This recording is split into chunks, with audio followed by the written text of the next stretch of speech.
This is a Hyundai HY10000 LEK-2 generator, and the guys next door have asked me to have a look at it because it's not running, so let's have a look. It does have a battery, and it also has a traditional pull cord starter. Now if I press this button, the battery is completely flat, so I'm going to save myself some effort, put a jump box on it and see what happens when we press the start button. So this effectively is a motorbike engine. It's 4-stroke, don't know how many cc, maybe 50 or 100 or something like that. It's got a spark, it needs compression, it's got a carburetor, it runs on petrol. Let's see what happens now.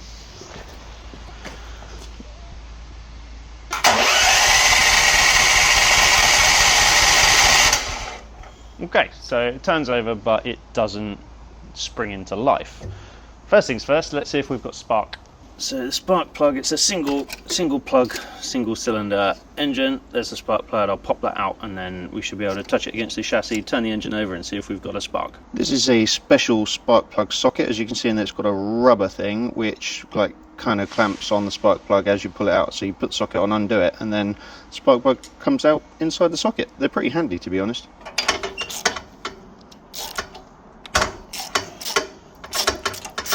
There we go, just like that, comes out nice and easily. So we'll reattach the HT lead and touch it on a piece of the frame. Hold on. On there I reckon will do, and then we'll see if we've got a spark. Trying not to touch anything metal, else I'll get electrocuted. Yep, plenty of spark. Okay, next up, let's see if it's actually getting any fuel to the carburetor. Make sure the petcock's not blocked up. So it is in the on position. Let's turn it off.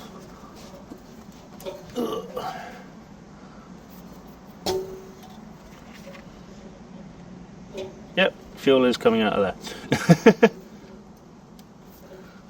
So fuel is getting to the carburetor. I just don't think the carburetor is sending any fuel into the engine, so let's get that off. Looks like a few bolts on the air filter box. I already took the cover off, and then that will let me get to the carburetor that is sitting behind it, and we'll get it on the bench and have a look at it. Another clue that fuel might not be getting in there is the fact that this spark plug is bone dry. While I've got the spark plug out as well, I'm going to do a quick compression test. Here we go.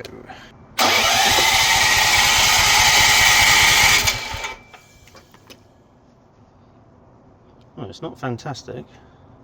I'd expect that to be way higher than that. I don't know if it's the nature of this engine, but I'd expect that to be like up here, 125 or something like that, not 50. I might be wrong. Let's carry on with the carburetor. Holy moly, it's not a 50 or 100cc, it's a 459cc, 16 horsepower 4-stroke engine. Cool. Now with the airbox and airbox cover removed, the whole thing is actually just clamped using the airbox nuts. So I just need to disconnect the fuel line and the linkage cable thing, and it should slide off. Oh, I've got to unplug the bottom bit as well, whatever that is. Some sort of sensor maybe? Don't know. So whatever this is, it doesn't actually have I thought it might have a plug on it, and the plug's at the other end somewhere. It goes behind that piece of plastic. So what I'm going to do is actually unscrew it and remove it that way. Whatever it is, it's kind of rusty and minging. It seems to be some sort of plunger. I'll clean it up a little bit and then hopefully it'll be alright, whatever it is. So here is the carburetor. Now, I've never seen a butterfly shaped like that before, and this kind of has a lot of play in it. It might be the design, but there's definitely a bit of damage to it. Don't know if that's affecting the running or starting of this or not, but I'm going to undo that nut on the end and hopefully remove this, which will give me access to the jets. Ooh, doesn't look great, does it? Might suggest there's some other similar kind of gunk in here. Ah, there we go. There's the float bowl, and as you can see, it's quite gummy in here. Let's remove that and have a look. See? Oh yeah, look at that. Minging. The main problem here is inside there, which you can't see at the minute. Let me get a torch. Oh, I see all that grime and grub in there.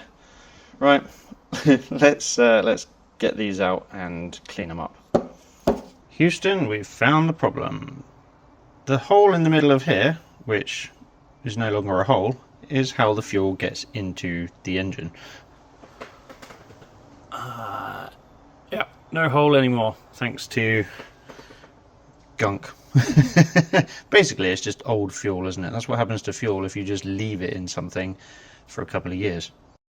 So this part came out of the middle when I tried to clean it out with a wire brush, and as you can see, some of these holes are kind of gummed up, but the whole thing is actually just green and it's covered in old crusty fuel. So we'll get this cleaned up as well, make sure all the holes are nice and clear. And as you can see there, the main jet now has a hole in it. There we go, pretty much all the bits as clean as they need to be, really. They're not spotless, but I don't have an ultrasonic cleaner yet. I will get one. I've just kind of scrubbed and cleaned, so they don't look too bad, and it should be good enough to get this thing to run. And with the carburetor reassembled, I can reconnect whatever that thing was on the bottom and put the carburetor back on the generator, and we'll see if we've got a runner. We're back together, the carburetor's on, I've put the air filter box back on, reconnected the fuel, reconnected the throttle cables, turned the fuel on. The battery is still flat, so I'm going to try and start it with the pull cord thing. Let's see what happens. Ooh.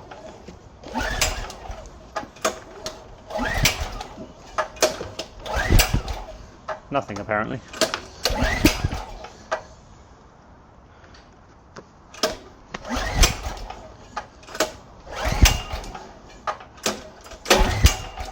Maybe it's just me not strong enough.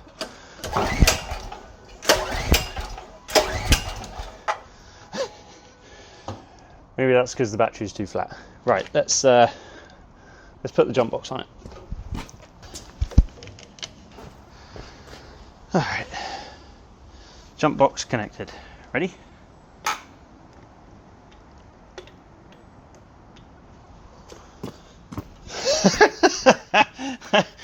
What an idiot. I put it on charge, that's why. What a wally, eh? Now the jump box is connected.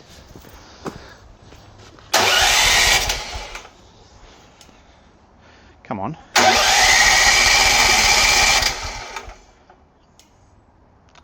Well, it should work. I definitely turned the fuel on, didn't I? Yep, I did.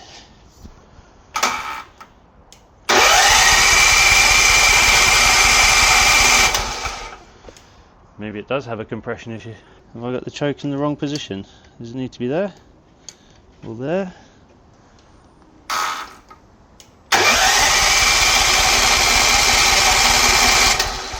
Well, that's a bust. Let's try and give it a little bit of a helping hand.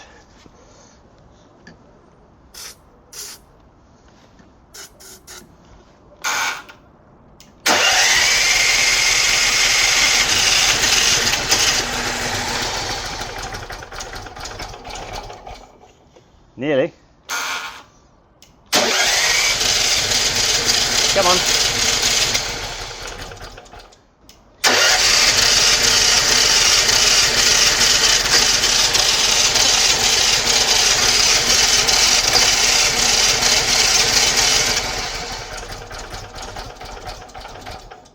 Going on the theory that the fuel might be bad because it's been sat in there for I actually don't know how long, I've nicked some fuel out of my ZX10 and wired up my little, well, plumbed up my little tank, so let's see how that goes.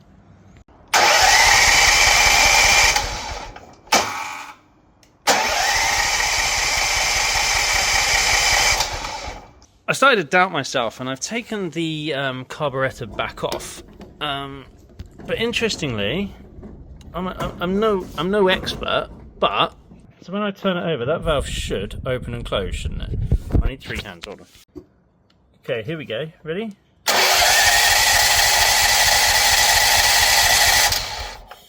That valve isn't moving at all. So how is it supposed to suck the fuel in? Let's take off this cover and see if that gives us any answers. Okay, bolts removed. I think we found our problem. That's not supposed to be loose, is it? That's supposed to be there. So it would appear the inlet valve cannot operate because, well, there's broken bits. I think this is foobarred.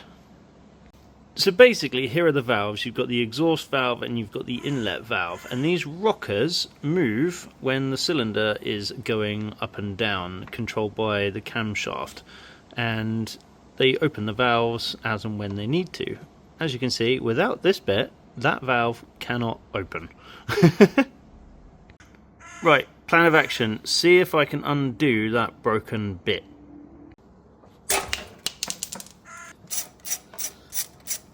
So if I can perhaps manufacture or even buy a replacement bit, then we might be onto a winner here. So this is, I believe, adjustable, so you can adjust the valve timing. Okay, let me have a think about it. Need help? HyundaiSupport.co.uk. I guess I could try that. Literally a bit of googling, and shout out to Generator Guru, not sponsoring the channel or anything, but they do this whole kit for £2 and 1 penny, and it's the whole lot. So I'm going to buy 2 of those. There is even a YouTube video on how to set the valve clearances. So let's get these ordered, and hopefully when they arrive I'll be able to put it back together and we'll be good to go. Oh, I see. Right. Not £2 and a penny. Right, well, I don't want the full set, do I? What do I want? Part do I want? Part number 1. That's all I need. So that is £7.49. Alright, well, I'll get one of those. Okay, the new bit has arrived, and I'm gonna just screw it back in there where it belongs. Oh, actually, I might add a little bit of Loctite to it just to make sure it doesn't come undone. Yeah, I'm gonna do that and then screw that in. There you go, nice little bit of Loctite on there. Thread locker, whatever you want to call it.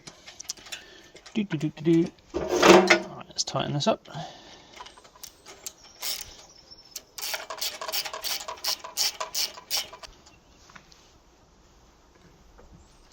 Right, I've taken the HT lead off and I've removed the spark plug because we need to get to top dead center so we can do the valve clearances. So using a screwdriver, I should be able to get that in there, and then slowly pull the pull cord thing. Can you see that? Right, there we go. Now if I slowly pull the pull cord, the screwdriver goes in and out.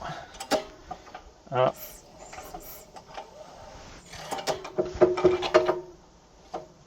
So we want the highest possible point. Oh, missed it. It's going back down again.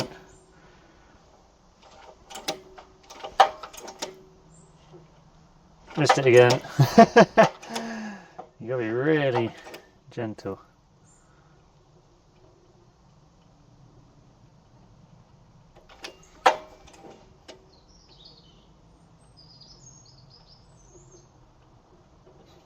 There you go, that is the highest point. So with that at top dead center, the valve flappy thing, whatever you want to call it, rocker arm, is actually loose. So we can now get a feeler gauge in there, and I know the spec of this generator, that gap needs to be 0.4 millimeters. So I will check the one that's on there and not broken, then I will set that one to the same. Here's a set of feeler gauges, all different thicknesses, and we want 0.4 millimeters. Got these from Toolstation, £4.99, cheap as chips. Actually, probably a bit cheaper than chips these days. Get out of the way. So that actually feels a little bit tight. Let's see what size it actually is. So with my feeler gauges, I've managed to work out that the gap on this rocker at top dead center is actually 0.2 0.25 millimeters. It's supposed to be 0.4, so it's a little bit small and probably at that sort of difference out of spec. So I'm going to try and adjust that so it's a bit better, so you know, get it to 0.4 and then set the new one up in the same way. So undo that and then wind it out ever so slightly, get it back up. Have I moved it enough? Let's have a look. Let's try 0.3 now.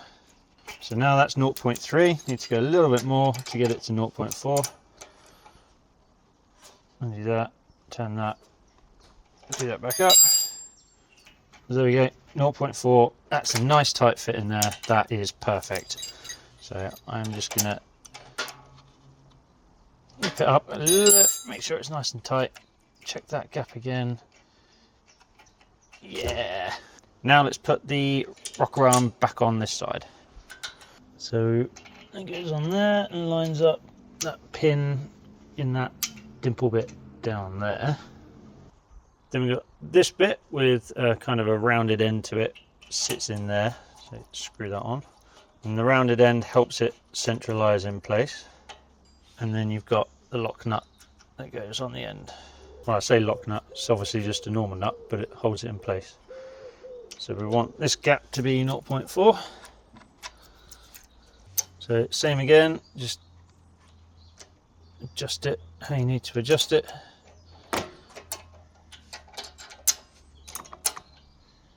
And then nip it up. Check what we got.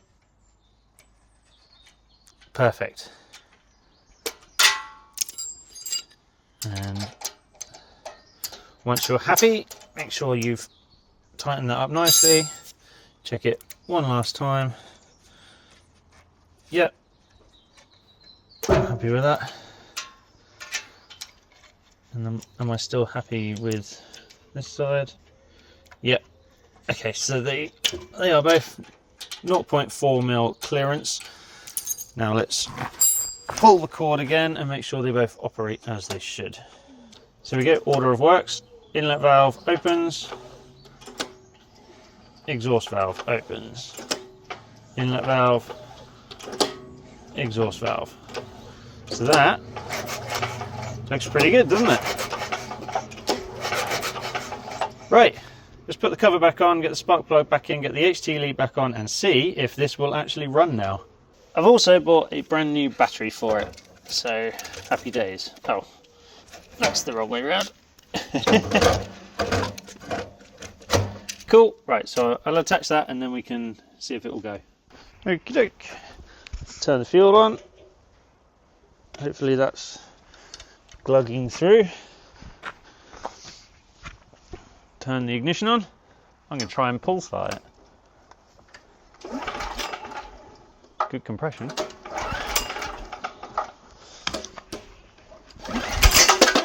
Whoops.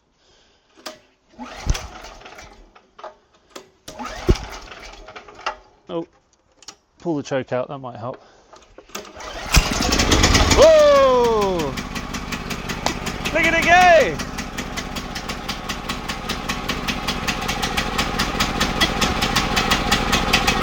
It's a bit smoky.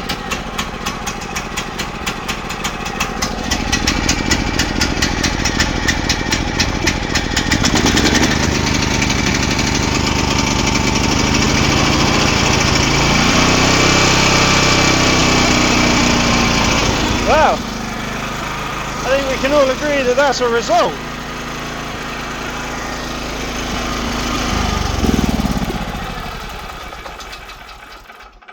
So that's a win. We've got a great running generator there. All it needed was a fresh battery, a real good clean of the carburetor, and a rocker bolt to attach the rocker to the inlet valve. So I'm happy with that, and yeah, win. So if you've got any generator parts that you need, then Generator Guru, found them online, they had the part I needed, and also attached to the listing was a video showing me how to set the valve clearances and what the spec of that particular generator was. So yeah, thank you very much guys. Not sponsoring the channel, I just wanted to give them a shout out because without them I wouldn't have been able to fix that. Bye.